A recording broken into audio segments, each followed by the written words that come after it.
নমস্কার বন্ধুরা, আমি বর্তিকা। তোমরা দেখছো বর্তিকা রান্নাঘর।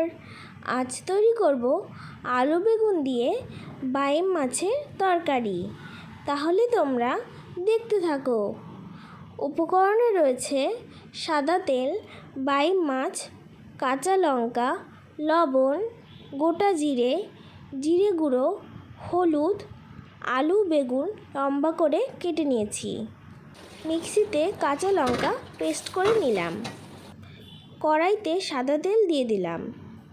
তেল গরম হয়ে আসলে লবণ হলুদ মাখিয়ে বাইম মাছগুলো ভালো করে ভেজে তুলে নিলাম।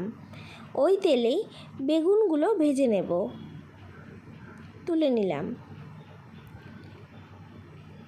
আলুগুলোও ভেজে নিলাম। গোটা জিরে ফোড়নে দিয়ে আগে থেকে বেটে রাখা কাঁচা লঙ্কার পেস্টটা দিয়ে দিলাম। হাফ চামচ হলুদ, 1 চামচ লবণ দিয়ে মশলাটা ভালো করে কষিয়ে নেব। মশলার কাঁচা গন্ধ চলে গেলে আগে থেকে ভেজে রাখা আলু বেগুন দিয়ে একটু কষিয়ে নেব। এবার মশলা থেকে তেল বের হয়ে এসেছে, দিয়ে দিলাম পরিমাণ মতো জল। অপেক্ষা করব ঝোলটা ফুটে ওঠার জন্য। ঝোলটা খুব ভালো মতো ফুটে গিয়েছে। এবার ভেজে রাখা বাইম মাছগুলো দিয়ে ঢাকা দিয়ে রাখবো 10 মিনিটের জন্য।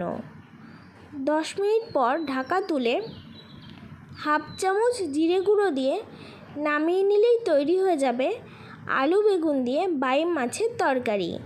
বন্ধুরা, কেমন লাগলো আমার এই রেসিপিটি তোমাদের অবশ্যই জানিও। আর ভালো লাগলে লাইক, কমেন্ট, শেয়ার এবং আমার চ্যানেলটিকে সাবস্ক্রাইব করে দিতে ভুলো না। আর অবশ্যই এভাবে একবার ট্রাই করো। আশা করি তোমাদের ভীষণ ভালো লাগবে। আজকের মতো টাটা।